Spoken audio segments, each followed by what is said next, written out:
président Oligui Nguema du Gabon est invité à Paris et au cœur du Paris, il a un entretien avec des journalistes et Oligui a le courage de dire certaines choses que moi je ne sais pas si on a à se préoccuper pour sa vie ou bien il sait vraiment là où il est en train de mettre ses pieds.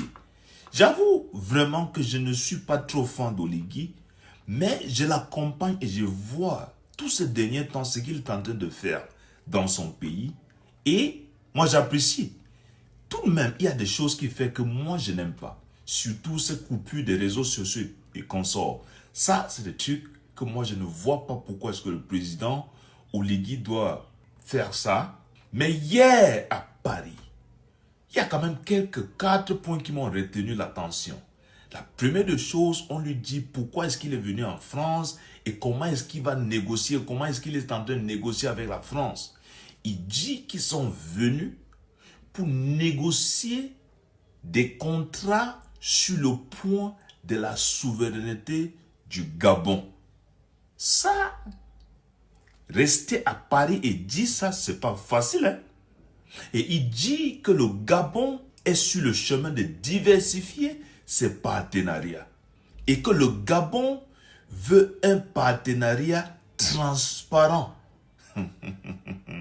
Il a dit beaucoup d'autres choses.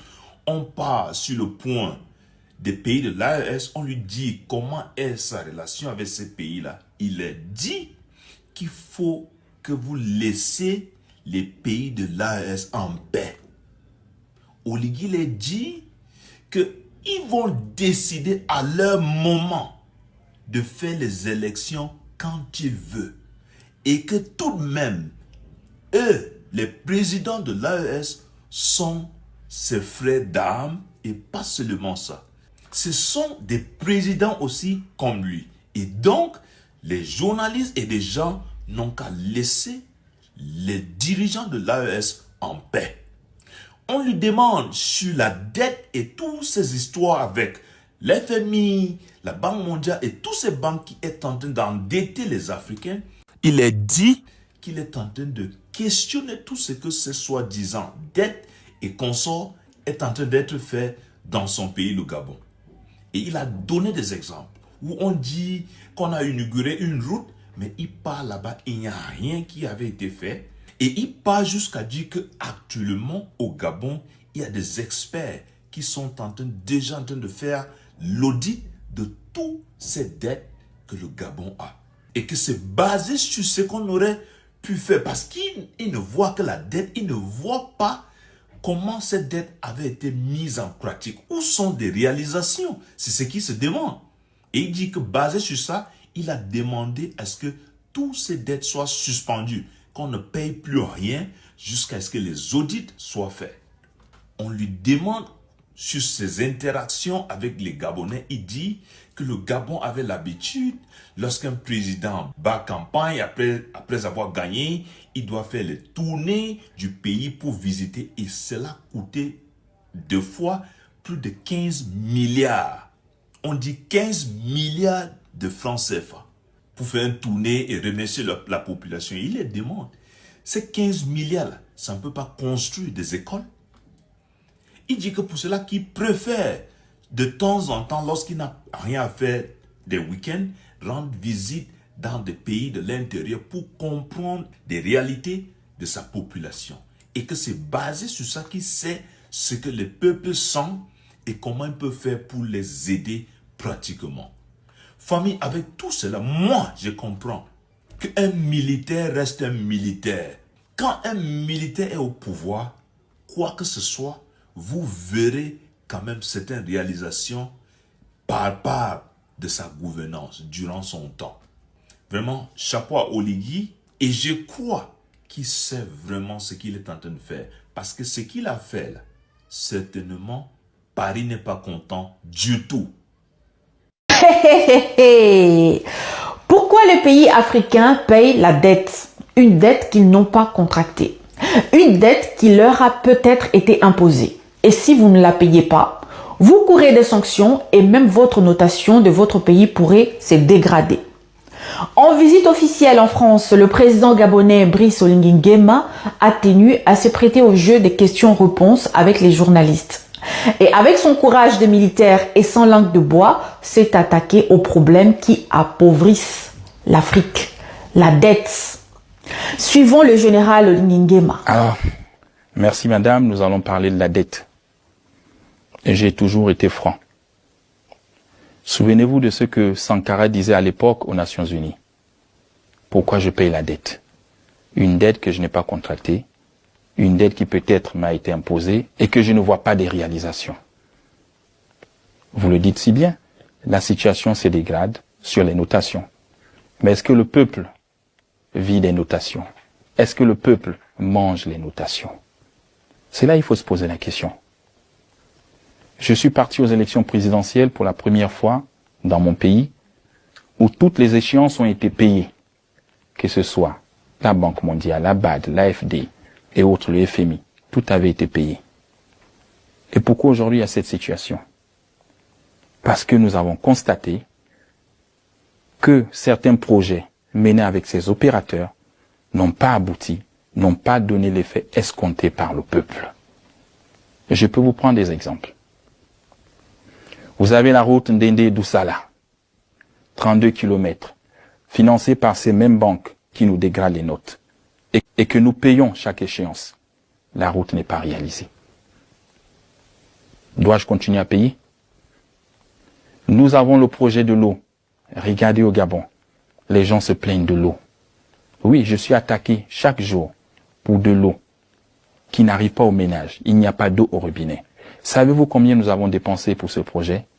Nous avons payé 150 milliards de francs CFA pour le projet Piepal, avec les mêmes banques. Et je suis même parti à l'inauguration de ce chantier. On m'a fait croire que l'eau allait revenir au robinet. Je suis scientifique, on m'a parlé des théories scientifiques, la poussée d'Archimède. Mais venez à Libreville, il n'y a pas d'eau. Et ils sont partis. Donc pourquoi moi je continue à payer ce projet qui n'a pas d'eau? L'État gabonais s'est à nouveau engagé pour le même projet avec Suez à hauteur de 120 milliards de francs CFA. Donc nous payons 2 fois la même chose. Ce que je demande à toutes ces banques que vous citez, c'est de revenir sur la table des négociations et de nous dire pourquoi ça n'a pas marché. Et donc la conséquence actuelle, si vous avez suivi mon regard, j'ai demandé au Trésor public de suspendre les paiements de ces échéances. Tant que nous ne voyons pas d'eau au robinet. Il faut qu'ils viennent négocier. Nous n'allons pas payer pour rien. On paye pour ce qui a été réalisé. C'est ça le problème. Quand vous ne payez pas, on vous sanctionne, on vous dégrade la notation.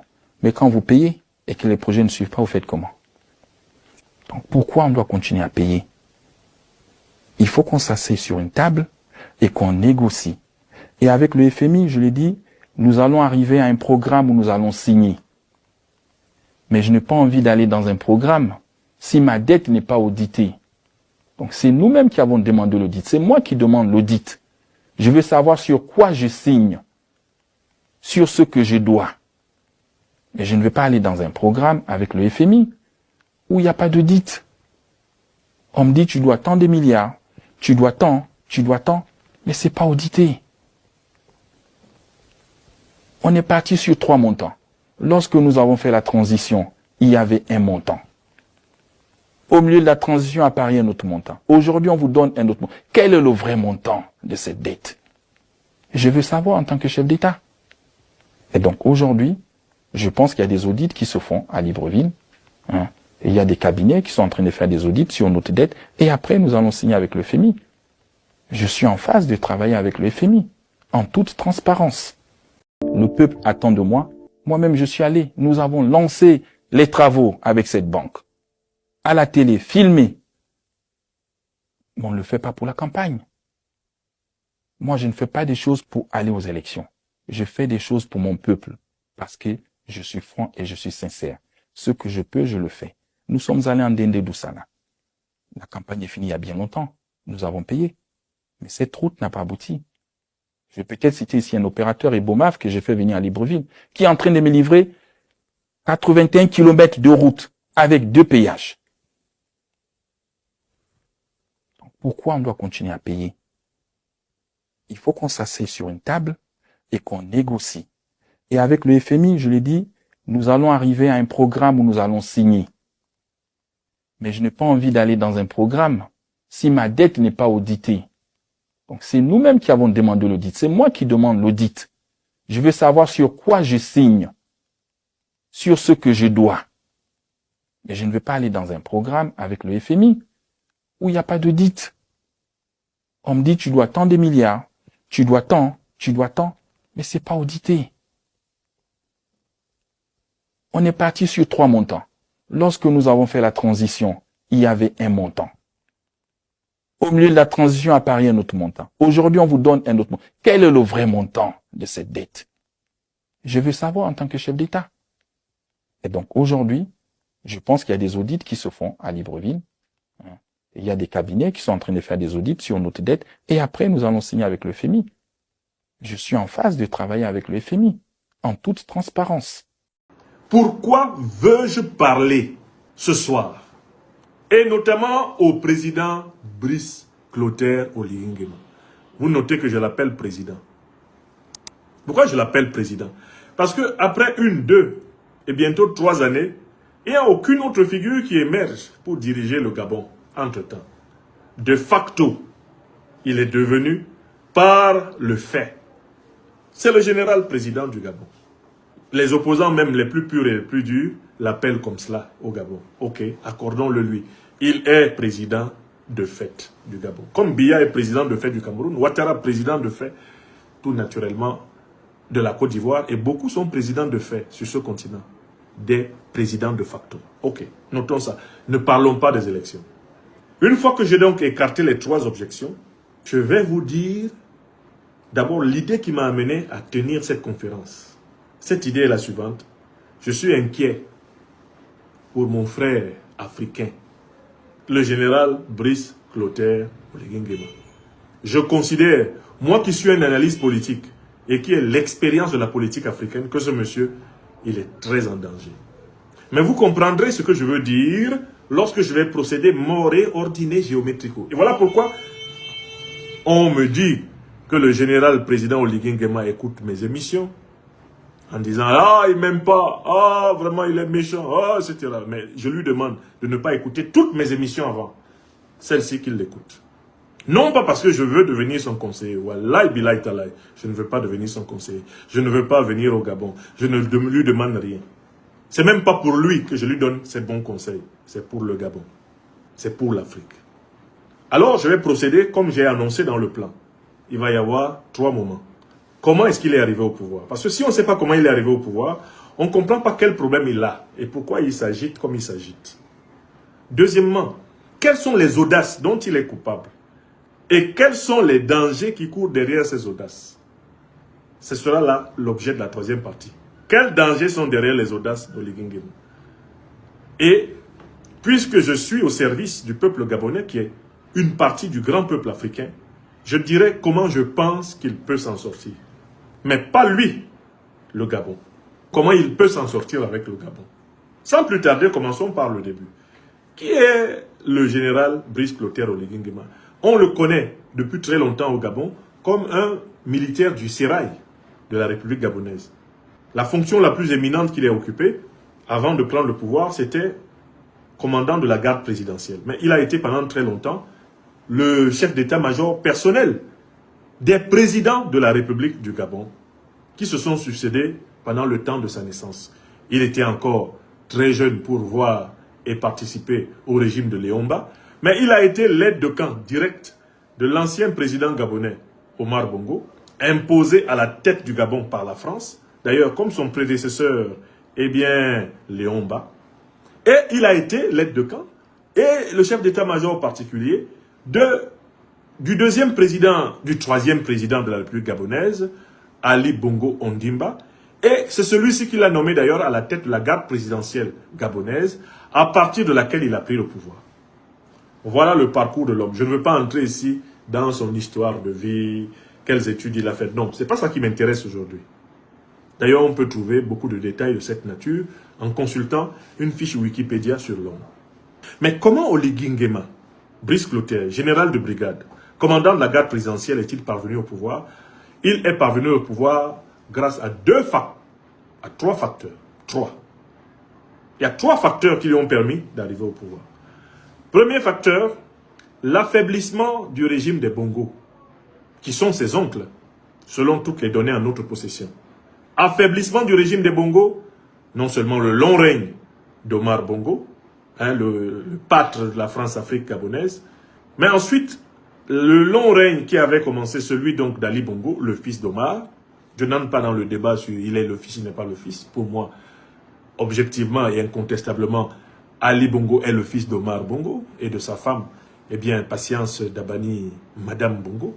Le règne d'Ali Bongo Ondimba a été à un moment donné paralysé et même amenuisé par l'accident vasculaire cérébral qui l'a physiquement diminué. Et l'a mis dans l'incapacité physique d'exercer les fonctions de président de la République.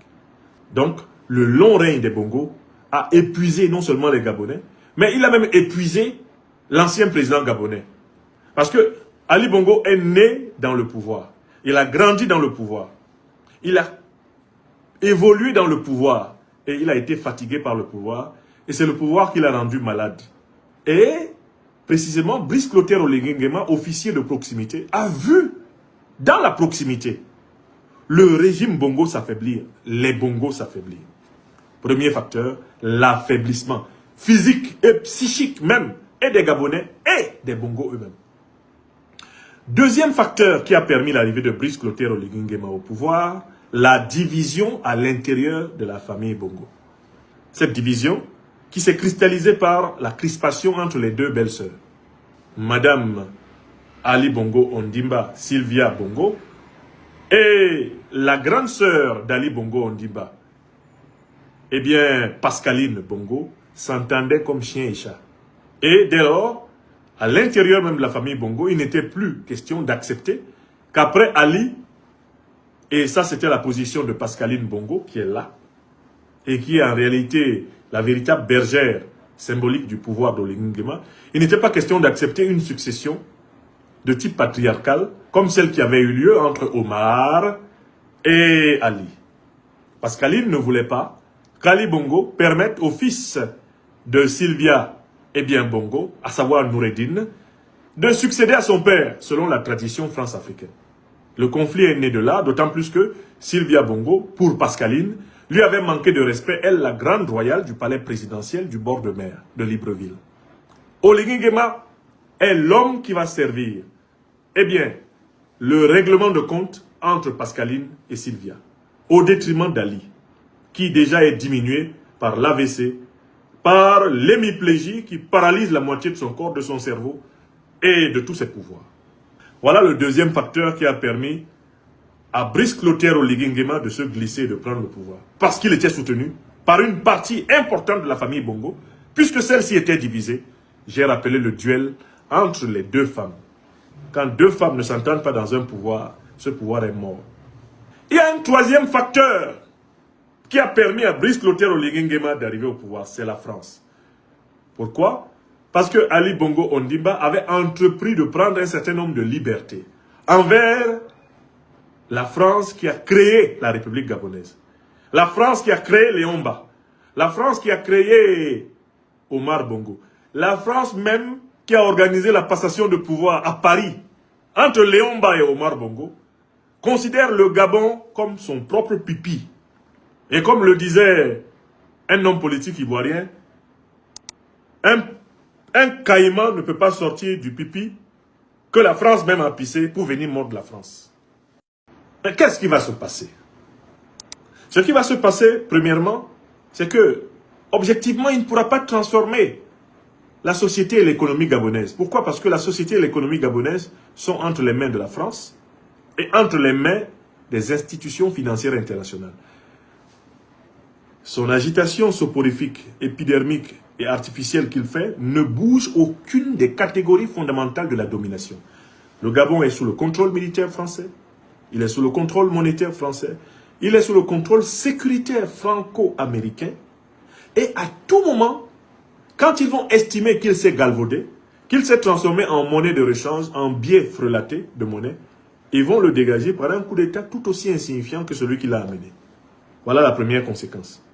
D'autant plus que, à un moment donné, ils vont considérer qu'il a beaucoup trop d'audace.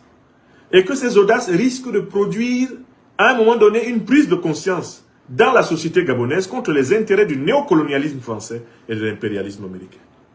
Donc lui là, il est en danger de remplacement. Non pas par un patriote, un révolutionnaire gabonais, non, mais par un valet. C'est-à-dire quelqu'un qui se tait, qui obéit et qui, à aucun moment, ne cuine ni ne rouspète. Voilà la menace qui court sur lui. Un coup d'État néocolonialiste français. Un coup d'État impérialiste supplémentaire pour corriger, rectifier le tir. Et avoir vraiment quelqu'un qui obéit là-bas à Libreville, le doigt sur la couture, et qui ne cuine pas, qui ne s'agite pas comme lui. L'erreur qu'il commet, c'est de penser que quand ce moment viendra, les Gabonais se rangeront derrière lui. C'est qu'il ne connaît pas les Africains. Les Gabonais sont là, ils font semblant de se ranger derrière lui parce qu'il est le plus fort du moment. Et que personne ne va aller en prison, personne ne va être tué, personne ne va être battu. Personne de ceux qui lui obéissent ne veut être exilé. Les gens savent que si vous n'êtes pas d'accord avec Oligui Nguema, vous avez 4 destinations. La prison, le cimetière, l'exil ou l'asile psychiatrique. Vous allez à l'hôpital vous-même, vous vous faites hospitaliser comme fou. Donc les gens, quand ils sont dans ce genre de situation, ils sont là comme ça.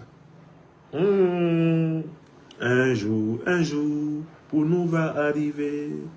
Un jour, pour nous va arriver. One day, we only go comment. Vous connaissez les gens? On appelle ça l'hypocrisie de l'adhésion populaire. Quand tu parles, hey, ouais, prési. Le jour où tu glisses, ah, il n'a qu'à quitter là. Il se foutait de nous, il nous prenait pour des cons. Les mêmes. Donc, l'illusion qu'il a de l'adhésion populaire est une illusion qui est entretenue par la peur de l'affronter. Enfin, troisième élément de cette troisième et dernière partie et conclusion de cette conférence, les Occidentaux, là, c'est-à-dire le FMI, la Banque mondiale, eux, ils ne peuvent pas se fier à quelqu'un qui a de temps en temps des sautes d'humeur. Ça, ils n'aiment pas ça. Ils n'aiment pas des gens qui ont un peu de caractère. Des gens qui de temps en temps peuvent être imprévisibles. Ils n'aiment pas des gens qui de temps en temps peuvent faire des commentaires qui ne leur plaisent pas. C'est pour ça qu'ils ont dégagé le président, le maréchal Idriss Déby Itno. Vous savez, vers la fin de sa vie, il était très amer et il avait vomi dans plusieurs interventions publiques le néocolonialisme français. Par là, il avait programmé son élimination. Qu'il le veuille ou non, ils avaient son macabo. Donc, ces néocolonialistes-là, ils ont un cahier où ils écrivent avec un crayon sans gomme. Chacune des libertés que l'on prend, que ce soit des libertés de ton, des libertés de posture, des libertés d'attitude, des libertés de parole que l'on prend avec eux, sont considérées comme un but contre vous-même. Alors, comment peut-il s'en sortir? Puisque comme je viens de le faire comprendre, il est tout à fait en danger. Comment peut-il s'en sortir? Le général président Brice Clotaire Oligui Nguema n'a aucune autre solution pour s'en sortir.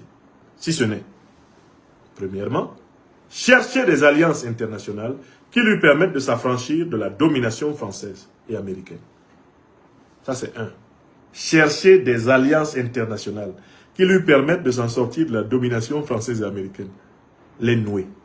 C'est ce que Obiang Nguema Bazogo, jusqu'à côté, son homonyme Nguema, en Guinée équatoriale, c'est ce qu'il a compris. Deuxième élément extrêmement important. Tout faire pour récupérer des pans de l'économie gabonaise afin de donner à l'État gabonais la capacité de financer réellement son développement. Parce que le développement du Gabon est amplement dépendant des crédits à l'économie octroyés par la Banque de France, par le Fonds monétaire international et la Banque mondiale, qui empêchent les Gabonais d'exercer justement cette compétence fondamentale en économie qui s'appelle la création monétaire. Troisième élément important, le président Oligui Nguema doit absolument changer la structure de sa sécurité personnelle. Sa sécurité personnelle dépend encore essentiellement de la France. Elle dépend encore essentiellement de l'impérialisme occidental. Tant qu'il sera gardé par des gens qui ont prêté allégeance à la France, ce qu'il est en train de faire là, c'est-à-dire ces Minkwata, comme je les ai appelés en langue bassa bantou, vont se retourner contre lui. Waworomben, vous avez compris? Quelles sont les audaces paradoxales dont Oligui Nguema, le général président du Gabon, s'est rendu coupable? S'est rendu coupable de beaucoup d'audaces, hein, et des audaces paradoxales. Alors, je voudrais d'abord définir le concept d'audace paradoxale. L'audace paradoxale. C'est-à-dire que c'est une audace qui se retourne contre ceux qui ont permis à Oligui Nguema d'être président. Il est responsable de plusieurs audaces paradoxales. C'est-à-dire qu'il fait des choses qui égratignent, qui écorchent. Et bientôt qui vont blesser, qui vont choquer et énerver ceux qui l'ont mis là. C'est ce que j'appelle une audace paradoxale. C'est-à-dire que tu vas faire quelque chose, tu penses que tu fais ça contre tes ennemis, mais tes amis s'énervent. Vous avez déjà vu ça, non? Vous êtes dans un groupe d'amis, vous avez un ami, bon, vous rencontrez un groupe que vous détestez, et puis l'ami dit, je suis le gars le plus intelligent du quartier. Yeah. Ses propres amis se retournent pour dire qu'il parle, donc nous on est des cons. On marche avec lui, donc on est des cons alors. C'est ce qu'on appelle les audaces paradoxales. Alors que tu crois que tu marques un but dans le camp adverse, tu marques un but contre ton camp. Donc tu es dans ce qu'on appelle l'audace paradoxale. L'image de l'audace paradoxale, c'est l'autogol. Ouais, non. Donc, maintenant on va étudier les Minkwata. Pour utiliser une expression de la langue bassa, Minkwata. C'est-à-dire les loupés. Les tirs contre son camp. De Brice Clotaire Oligui Nguema. Bon, premier tir contre son camp, il dit que lui, il va combattre la corruption. Président, cette affaire de corruption-là, il est difficile de l'imaginer sans les mallettes des bongos. Et on ne peut pas imaginer les bongos en train de partager des mallettes sans que leur aide de camp que vous fûtes. Celui du père Omar et celui du fils Ali. Vous ne pouvez pas dire que vous n'avez pas transporté les mallettes des bongos, dont vous êtes d'ailleurs un neveu. Voilà le premier Nkwata de Brice Clotaire Oligui Nguema. Son affaire de « je combats la corruption ». Mon frère, pour combattre la corruption, il faut n'en avoir pas été. Vous étiez aide de camp du père et du fils, qui sont des réputés distributeurs de mallettes. Et un aide de camp, ça obéit. Vous avez transporté les mallettes, non? Comment on appelle ça en droit? Le transporteur de mallettes n'est-il pas en tort? On l'appelle un receleur. Bon, comment un receleur peut faire la morale en matière de corruption à son peuple? Autogol. Les Gabonais sont assis comme ça, ils disent seulement, fais pour toi. On attend. Un jour, on va raconter toutes les mallettes des bongos que toi tu as transportées. Oui! Mais si on ne dit pas la vérité à notre frère, le général président, qui va lui dire? Il est maintenant entouré de menteurs et de flatteurs qui font comme s'ils ne voient pas ce que nous tous on voit. Premier Nkwata, je vais combattre la corruption. Tu étais dedans. D'ailleurs, le régime gabonais, c'est le recyclage des caciques de l'ancien régime qui volaient. C'est des voleurs qui pourchassent des voleurs. Ça, froulaille, on peut faire ça. Premier Nkwata. Mais deuxième Nkwata, c'est-à-dire deuxième tir contre son propre camp, il dit que le pouvoir ne l'intéresse pas. Que lui, le président général, Brice Clotaire Oligui Nguema, dit que le pouvoir ne l'intéresse pas. Que lui, vraiment, quand il va quitter le pouvoir, il va aller pêcher. Et, président, est-ce que les gens qui sont autour de vous ne vous disent pas que des gros mensonges comme ça ne passent pas? On peut aller pêcher même quand on est au pouvoir. Qu'est-ce qui empêche le président? D'ailleurs, j'ai vu des vidéos de lui où il s'en va la nuit pêcher puisque c'est une passion chez lui. On peut pêcher quand on est président. On peut pêcher quand on n'est pas président. Et on peut pêcher quand on ne sera pas président. Alors, en quoi pêcher là? Pêcher du poisson là? En quoi c'est quelque chose d'extraordinaire? Au point de dire, ah, il y a des gens qui s'accrochent à la fonction de président. Ils parlent comme ça d'Ali Bongo. Hein. Ils parlent comme ça d'Omar Bongo. Hein. Que eux, ils sont accrochés à la fonction de président parce qu'ils ne savent pas quoi faire après. Est-ce que la pêche est une activité qu'on est obligé de faire après la présidence? On peut la faire avant la présidence de la République. Pendant la présidence de la République, la preuve, lui, il pêchait avant, il pêche encore. Oui ou non? On peut aussi pêcher après avoir été président. Donc, évoquer le fait qu'on peut aller pêcher du poisson, c'est se moquer de l'intelligence des gens. Voilà le deuxième Nkwata du type. Premier Nkwata, je vais combattre, je vais mettre fin à la corruption. On dit, oh, toi aussi, tu as bien mangé dedans. Deuxième quota, moi le pouvoir ne m'intéresse pas. La preuve, vous voyez comment je pêche. Quand je vais quitter la présidence, je vais retourner dans mon village pour pêcher. Ça aussi c'est faux. Je n'aime pas qu'on se moque de l'intelligence de mon peuple. Les Gabonais, mes frères et sœurs, Gabonais et Gabonaises savent que on peut pêcher avant d'être président de la République, on peut pêcher pendant qu'on est président de la République, et on peut aussi pêcher après. C'est vrai ou c'est faux? Troisième Munkwata, troisième but contre son camp, il dit qu'il est pour la démocratie. Chaud! Non, toi aussi. Démocratie. Bon, s'il était pour la démocratie, il aurait pris le pouvoir pour rendre le pouvoir à celui qui a battu Ali Bongo aux élections. Je recommence. Si le général président Brice Clotaire Oligui Nguema était pour la démocratie, il allait donc arrêter Ali, le mettre à l'écart, comme Ali avait truqué. Tout le monde sait qu'Ali a fraudé. Et que c'est le professeur Ondo Ossa qui avait gagné, malgré les conditions étriquées de l'élection. Ok, d'accord. Si Brice Clotaire Oligui Nguema aimait la démocratie, il allait aller chercher le président Ondo Ossa dans sa maison. Il se met au garde à vous. À vos ordres, Excellence. C'est vous qui avez gagné les élections. C'est vous qui exercez le pouvoir. Troisième Munkwata. On va passer à un quatrième Munkwata. Oligui Nguema n'aime pas la manière dont les néocolonialistes français ont du mépris pour ses collègues militaires qui sont les leaders de l'Alliance des États du Sahel. Et il l'a dit à un journaliste français qui en réalité était un agent de renseignement et qui le questionnait, un journaliste officiel français. Oligui Nguema a dit de laisser les dirigeants de l'AES tranquilles. Ça, c'est le quatrième Munkwata. Ça, c'est un quatrième Munkwata. Laisser les dirigeants de l'AES tranquilles. Alors que lui, Oligui Nguema, a été soutenu par la France, précisément parce qu'il est l'anti-modèle de l'AES. Quand il a répondu comme ça aux journalistes, c'est allé jusqu'à Paris. Alassane Dramane Ouattara avait dit à Alpha Condé, Alpha, il faut faire attention. Ce que tu dis là, on t'écoute jusqu'à Paris. Alpha a dit, oh, moi je m'en fous. Moi, quand je parle librement. Je n'obéis à personne, je suis un homme libre. Ouattara lui dit, si le général président Brice Clotaire Oligui Nguema était pour la démocratie, il allait donc arrêter Ali, le mettre à l'écart, comme Ali avait truqué. Tout le monde sait qu'Ali a fraudé. Et que c'est le professeur Ondo Ossa qui avait gagné, malgré les conditions étriquées de l'élection. Ok, d'accord.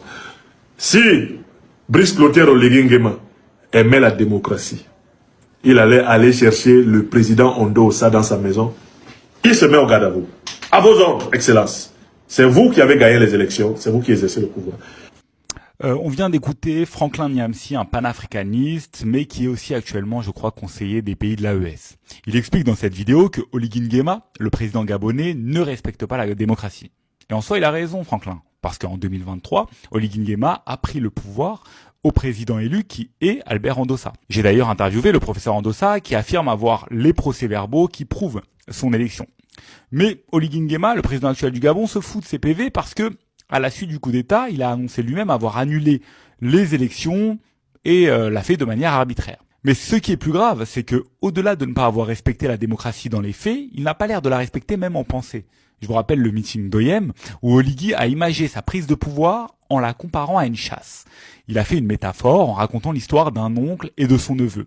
L'oncle, c'est le président élu, Albert Andossa, et le neveu lui-même. Et il explique dans cette histoire qu'il n'est pas normal que l'oncle veuille prendre le gibier, donc la place d'Ali Bongo, l'ancien président, alors que c'est lui, le neveu, qui a tué ce gibier. C'est donc pour Oligui Nguema une prise du pouvoir par les armes, par la force, qui n'a rien de démocratique et il le confesse. Même si à la fin de cette métaphore, il dit que cette prise de gibier allait profiter à tout le monde, mais en soi, même là, je ne sais pas vraiment de qui il parlait lorsqu'il dit tout le monde. Est-ce qu'il parlait du peuple? Est-ce qu'il parlait des élites politiques?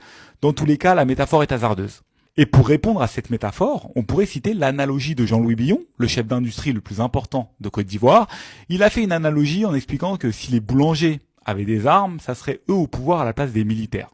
Par conséquent, ce n'est pas parce qu'une personne est arrivée au pouvoir grâce aux armes que c'est la plus compétente pour son pays. Ce sont les hommes qui font la destinée de leur pays et il n'y a de richesse que d'hommes, pour paraphraser un intellectuel. C'est donc pour ça qu'il faut revenir, selon moi, à un cadre où les populations choisissent leur leader. Souvenez-vous de ce que Sankara disait à l'époque aux Nations Unies. Pourquoi je paye la dette? Une dette que je n'ai pas contractée, Une dette qui peut-être m'a été imposée et que je ne vois pas des réalisations. Vous le dites si bien, la situation se dégrade sur les notations. Mais est-ce que le peuple vit des notations? Est-ce que le peuple mange les notations? C'est là qu'il faut se poser la question. Je suis parti aux élections présidentielles pour la première fois dans mon pays où toutes les échéances ont été payées, que ce soit la Banque mondiale, la BAD, l'AFD et autres, le FMI, tout avait été payé. Et pourquoi aujourd'hui il y a cette situation? Parce que nous avons constaté que certains projets menés avec ces opérateurs n'ont pas abouti, n'ont pas donné l'effet escompté par le peuple. Je peux vous prendre des exemples. Vous avez la route Ndende-Doussala, 32 km, financée par ces mêmes banques qui nous dégradent les notes et que nous payons chaque échéance. La route n'est pas réalisée. Dois-je continuer à payer? Nous avons le projet de l'eau. Regardez au Gabon, les gens se plaignent de l'eau. Oui, je suis attaqué chaque jour pour de l'eau qui n'arrive pas au ménage. Il n'y a pas d'eau au robinet. Savez-vous combien nous avons dépensé pour ce projet? Nous avons payé 150 milliards de francs CFA pour le projet Pied-Pal, avec les mêmes banques. Et je suis même parti à l'inauguration de ce chantier. On m'a fait croire que l'eau allait revenir au robinet. Je suis scientifique, on m'a parlé des théories scientifiques, la poussée d'Archimède. Mais venez à Libreville, il n'y a pas d'eau. Et ils sont partis.